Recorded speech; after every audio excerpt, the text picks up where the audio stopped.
also weigh in. What's that? I know. Jason's close to just saying. Yeah. Actually, I think she says she would probably be a little late. So, can we, Councilman? Okay. Okay, it is 5:30, so we'll go ahead and get started. Councilmember Blodgett may join us here shortly, but we have two items on the agenda for the City Council Conference for Tuesday, August 26th. The first item is a discussion regarding Resolution R-2526-38 between the City of Norman and Healthy Living Center Norman LLC. And we have city staff here to talk about that. Jason Olson, Parks and Recreation Director. I first of all like to apologize because you don't have to listen to me talk the whole time. Catherine's here to break up my awesome storytelling, and hopefully I don't embarrass myself too bad. That's the reason she's sitting next to me. So we're going to talk about the Adult Wellness and Education Operator.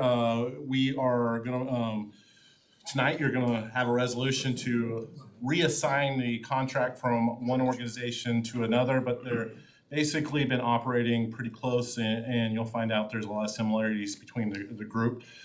Before we head too far into that, let's go over some key dates with our operator, especially as it has to do with our Adult Wellness and Education Center. In November 2020, we put out an RFP for an operator. At that time, the project was called Senior Wellness Center.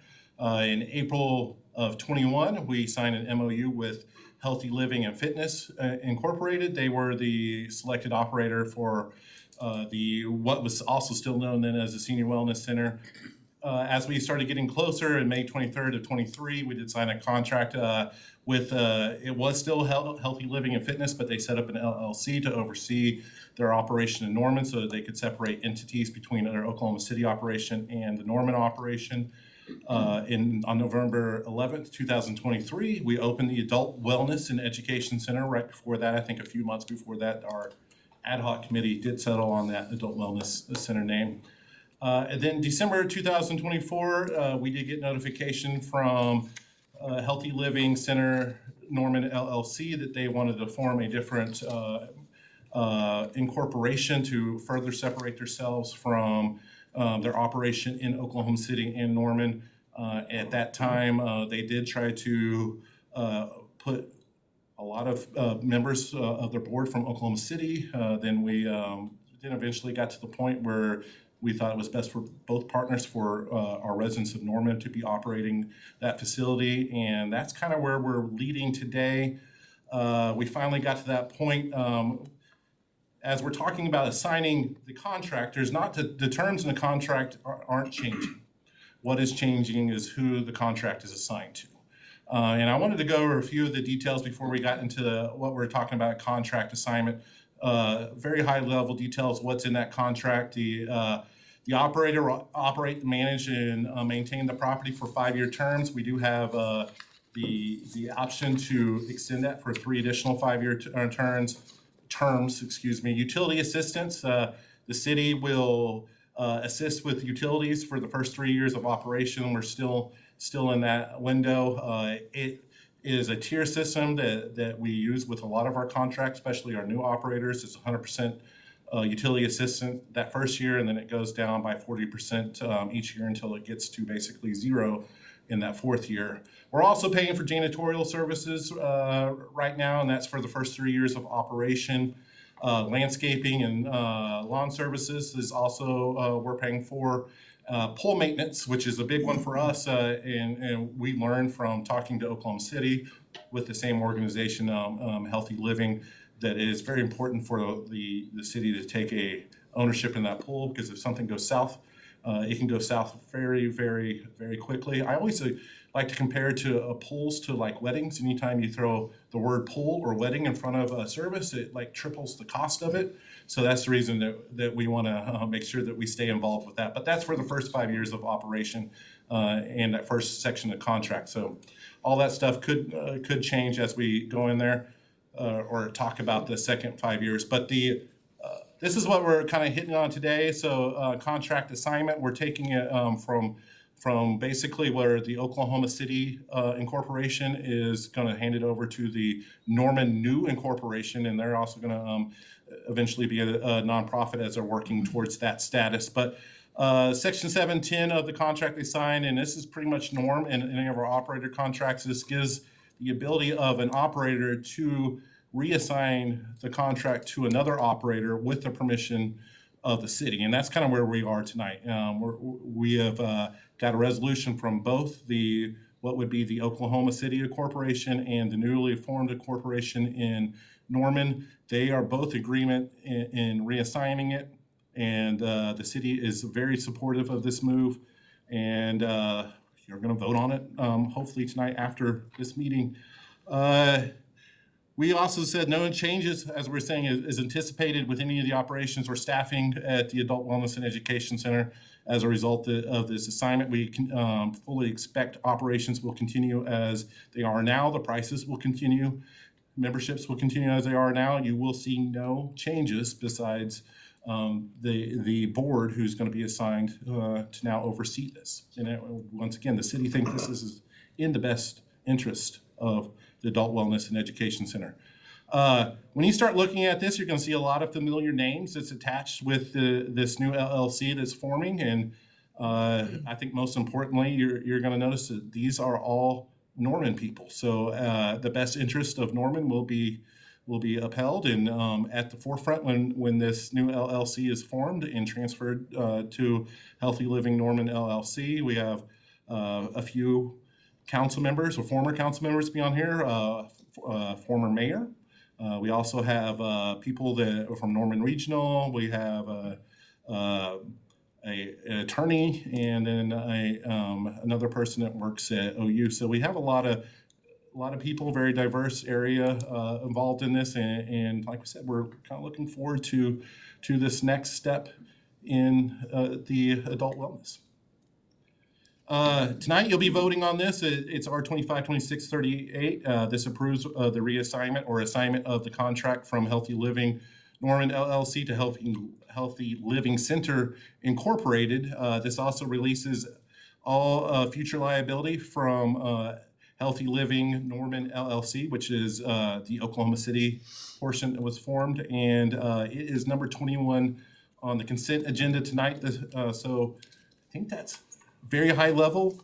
Nothing's changing except for our board members, and like we said, we're moving from mainly an Oklahoma City board to an all Norman board, which we think is very, very good. And this was the anticipation of what we were planning when the first opened back in November of 23. I'm supportive. I'm just curious how somebody gets selected to serve on the board, especially with this new one. Good question. So we do have our executive director from Healthy Living, Catherine Leedy, and she probably can go over that a little bit more in detail. Hi. So our Healthy Living Center Norman Inc. board really is a transfer from our LLC, our local advisory board group that has been with us since before we opened, with Lynn as the chair. And so now this board is selecting and nominating new board members. We just added Greg Heupel, and we have another person writing to the board as well. Do they apply, if they're interested in applying, they just would express interest with this new entity and say, hey, I would Yeah, like to one of our board members, yeah. How long are the terms? 3 years, I believe, and they're staggered. And the qualifications are you have to be a Norman resident? Yes, and we're looking for folks that will round out the skills and experience to have a well-rounded out board. So the bylaws say either a Norman resident or work in Norman. Yes, yes. Thank you. And is there a city staff person who would be on it, or a council member liaison, or anything like that that's been So discussed? right now there's an ex officio that's part of that. That's the city manager or his designee. So that designee, as a lot of times when it has to do with that department, it's the department head. So that I am right now the ex officio that representing on that board. Any other comments, questions, council? Okay, all right, anything else, staff, about that? Okay, well, I think More local controls is usually a good thing, so very good. Okay, if that's it, then we'll move on to the second item on the agenda. Thank you, Jason. And, okay, item number 2 is a discussion regarding operation of the cafe at the Young Family Athletics Center. Jason Olson, Director of Parks and Recreation, here to talk about the YFAC concession stand or cafe. As you all know, the YFAC, which we consider highly successful, is been up and going since the 2024 February is when we opened that. So we actually had our first full fiscal year of YFAC operations. We did have somebody, we did work with a local coffee shop at first. We put an RFP out, and Beanstalk Coffee and Snow was was selected to run our concession stand. That we entered into a contract with them in 2023 in December. Since then, they had their first full year through there, and through multiple reasons in agreement on both sides, we have decided to separate with them, and nothing negative on either side. We are actually very happy working together. When you kind of enter into a place like the Young Family Athletic Center, you find a lot in a recreational atmosphere is very chaotic and unplanned, and I think it was very stressful and hard to for them to set up a consistent business model out there. They were very, very successful, but at the same time, it was taking a lot of time from the owners of Beanstalk. So through a conversation, we decided to mutually separate. They were sent notice on June 23rd of this past year of a 60-day written notice, which was in the contract for us to give our termination. We plan on, as a Parks Department, to operate the new concession stand, which will reopen in October. Right now, we're kind of in a dead period, and this was a good chance to transfer operations of it. And just to let you know, super busy.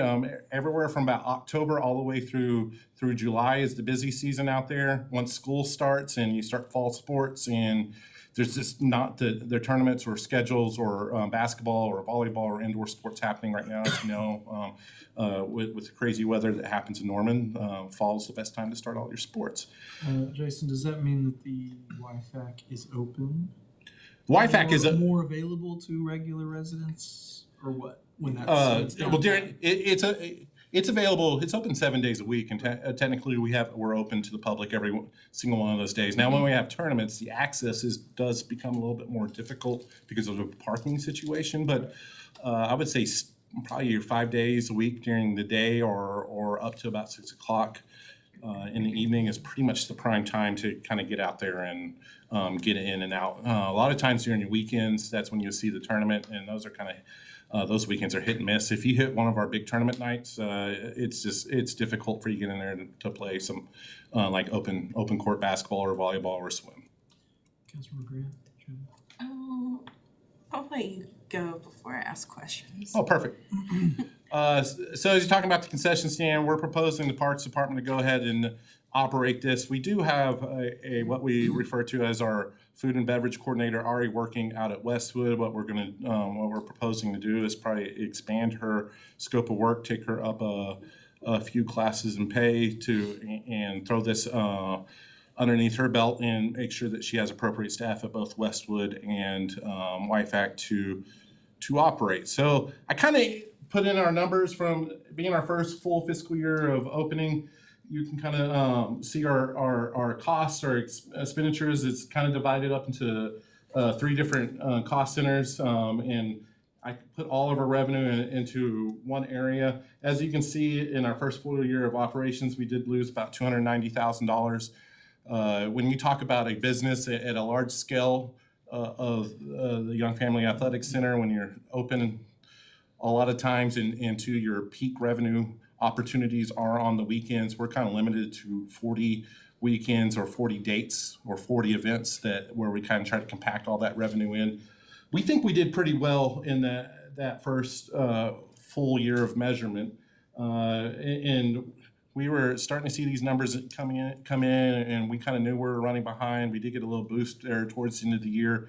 But we also been talking to one of our consultants that actually helped us out on our parks master plan, and he saw our numbers and kind of like, what are you worried about? It's technically a rec center. All rec centers do lose money, and they are for the advantage of for the community.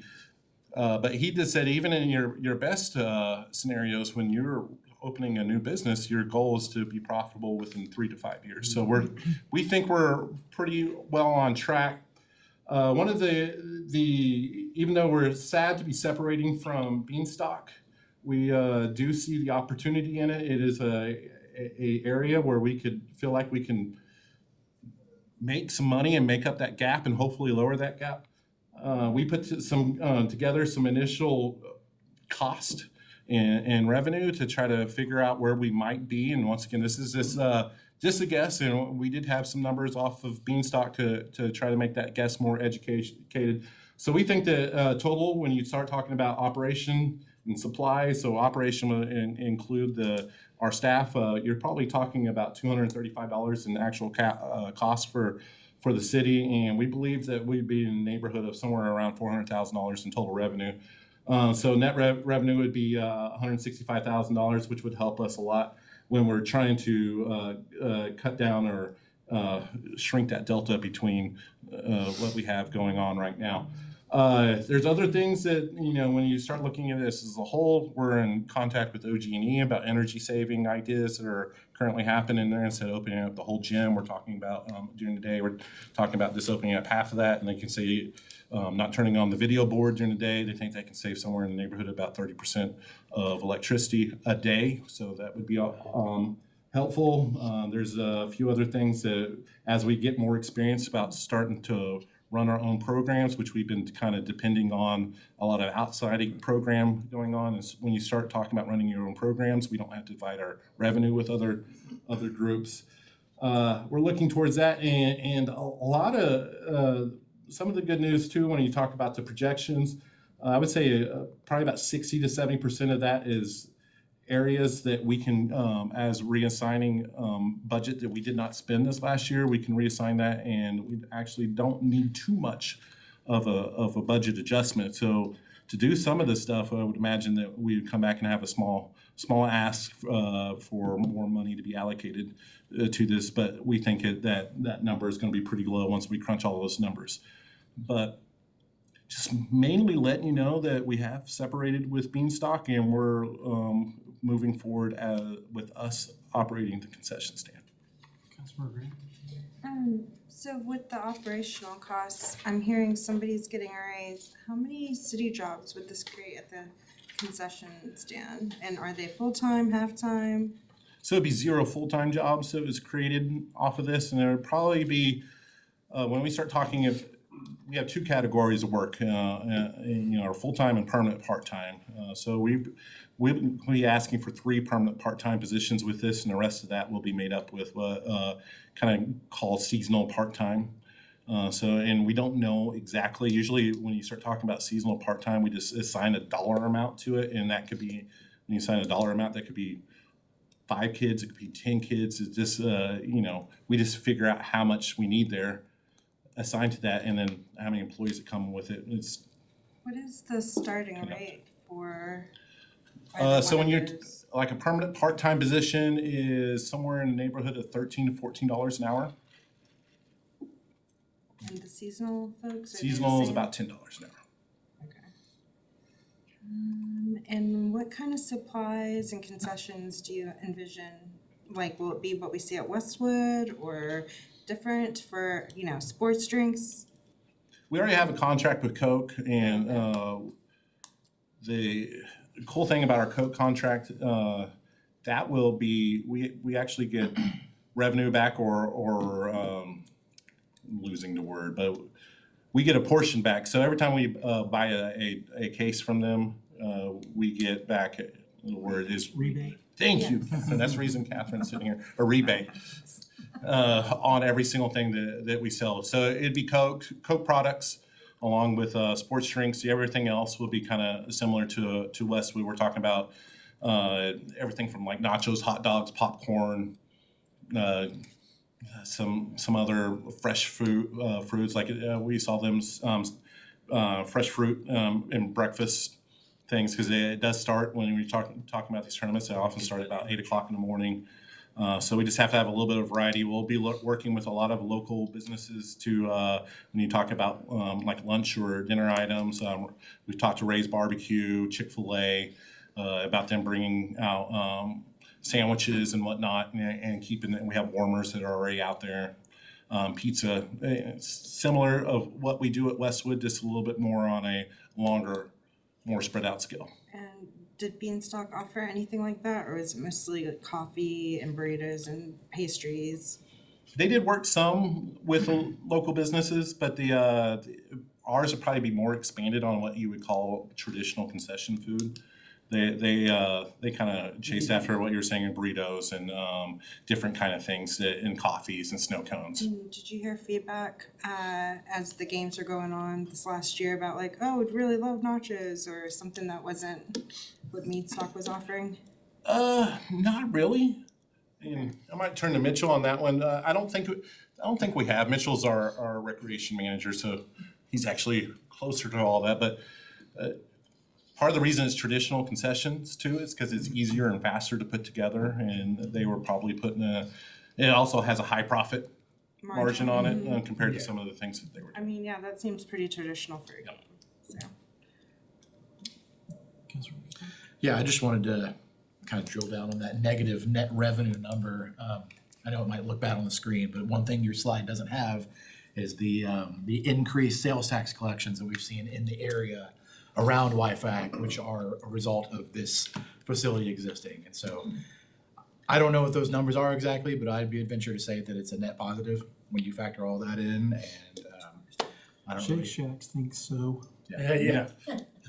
So Yeah, and we haven't done it in a while, but usually at BACA, I think we've taken it down to a quarterly report. Yeah. That is in some of the, when you start talking about cell phone data as it going from one place to another, you actually can see the total number that have walked through there, and then it gives percentages. So when you start talking in our first 6 months that we were open, I think they were talking in the neighborhood of 200,000 people walked through the door. Average dwell time was 2 hours plus, and then it actually showed real percentages, like 2% of the people were going to Torchy's, 1% weren't going, and then when you start breaking it down, 2% of 200,000, that's a pretty big number, and it also traced back where they are hotels are going back to. So it's a real number. Like I said, we are having 40 weekends a year, and I would say out of those 40 weekends a year that we're having events, about 30 of them are overnight stays. They're definitely happening within that area. So not just sales tax, but hotel, motel tax. There's lots of net benefit. Which is kind of a self-fulfilling prophecy, because we're getting a portion,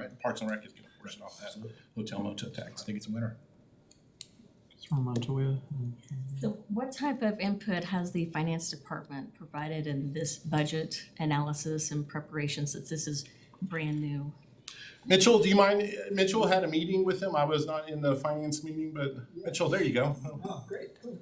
Yeah, so we communicated with finance to kind of have that breakdown. We did cost estimations and everything of what the business, provided a business plan and what they saw with it, made a few adjustments and moved forward with what we think it's honestly where we had the revenue projection is less than what we really think it is, but we're estimating about a 12% decrease just off of cost changes and things like that. And then the operational standpoint of getting everything transferred to account, everything works. Okay. That was the main concern as well. Yeah. So will there be new expenditure and revenue line items, Yes. in the chart of accounts? That way we could, if we landed to see a report and monitor the progress, we can get those reports? Yeah, correct. So yeah, we're going to create a whole separate cost center within Okay. YFAC. Okay. So, yeah. And when you talk about our full-time employee, that will actually, we haven't figured out the percentage, but that full-time employee will be split between Westwood and LIFAC at that point. Okay. Councilor Gansberry. Just on the expenditures part also and everything, after this first year, in the sports realm of high school, word got around very quick about the kind of caliber courts were there and how the tournaments were ran and everything like that to a higher standard. With this increase in parking, do you see like collecting a bigger host fee for the tournaments that come to possibly, draw those, to weed out some of the competition and get the bigger tournaments here and thus make you more money at the end of the day. So and I think we're writing to answer that question, we've looked into it, where when you start looking, there is definitely a market out there. And when you start talking about being at the top of, we're definitely at the top. Yeah. So you start looking at other places like the old Lighthouse, and then you got Santa Fe and Oklahoma City, and then you go into Edmond, and there's more gyms up there that offer the somewhat of what we're doing.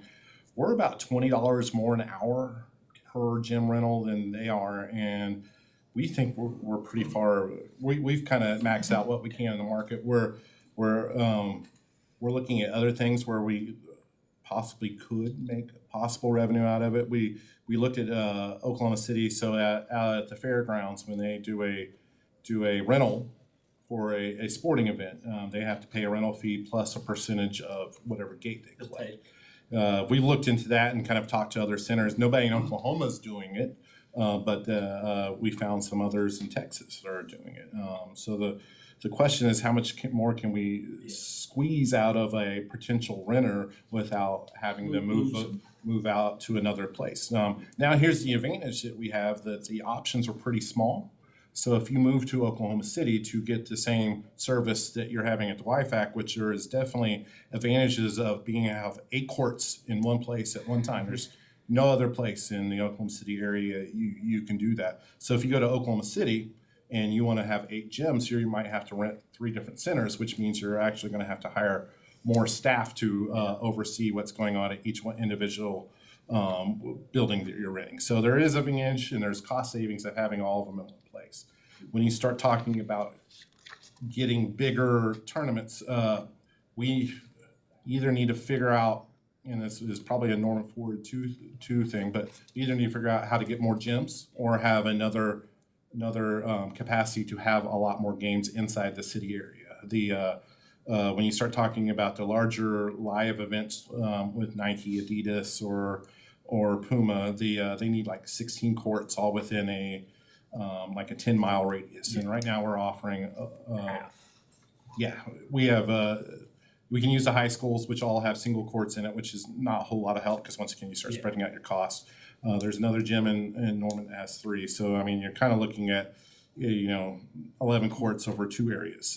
It'd be a lot more advantage if we had 12 courts in one area, or 16 courts in one area, or if you're talking about like another building that's built as a convention center add-on, or Griffin Park where you can throw in indoor soccer area, we can throw 8 more basketball courts down. And all of a sudden, all of a sudden you have a lot more areas you could do that. Councilor Dixon? I'd just like to express thanks to Jenny and Adrian for Beanstalk for stepping up and doing this. They did a great job. I spent a bunch of money with them on all kinds of good stuff, and they're always so happy, like they're truly, in the service business, and they've done a great job for us. I just want to thank Jenny and Adrian. Absolutely. On the revenue, what is the total revenue sources? What is the gym bringing in? What is the pool bringing in? Or is it even being broken up like that? Or is it just It is. one admission? And of course, I ran off and left the revenue. I had to print it out, and it's on my desk. But it is broken out into 3 different areas. So we have pool rentals, gym rentals, and then we have an overall arching membership cost, and an overall arching like big event where everything's thrown into. It's split off into a bunch of different areas. I would tell you that the pool cost with revenue in there, that's the kind of the biggest, probably where we're really, really far upside down.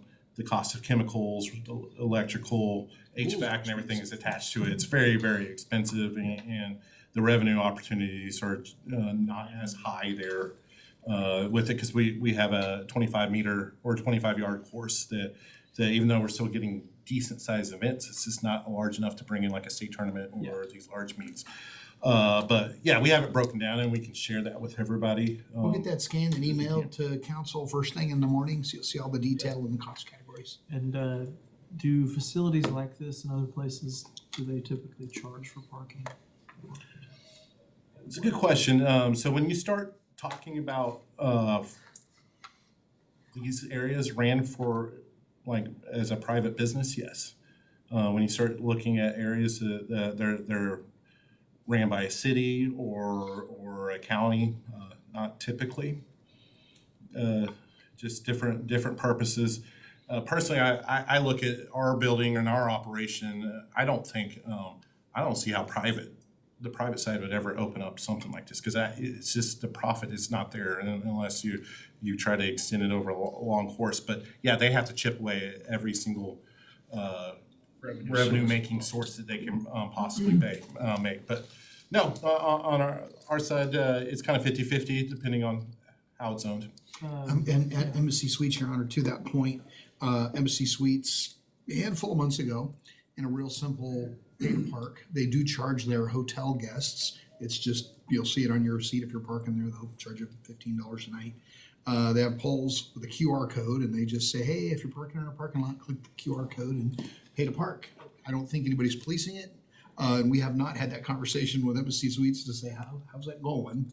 But it's definitely a conversation to be had as we move forward, and in that longer term vision, the opportunity to develop parking structures on several. I would like to facilities. know how it's going for them, but also in relation to if we're talking about adding more parking to serve the YFAC, where does the money come from to pay for that parking? If there's a revenue stream for some parking, that would be helpful. At the event that I went to at Embassy Suites the other night, I parked at the YFAC. So I'm not going to pay to park at the hotel. Sorry, Embassy Suites, it's not gonna happen. I will park at the YFAC for free and walk over. So I don't know, what if hotel guests start doing that? I would expect if you're staying there, you get like parking validated or something, but anyway, but that, revenue stream to help pay for expansion of parking like everybody is wanting us to do out there, I guess, would be a good discussion, especially if it is going well for them, if they're collecting revenue. So any other discussion or comments, questions about this? Okay, all right. Well, no, nothing else, anything else, Jason? No, unless you want me to talk more. Nope. All right.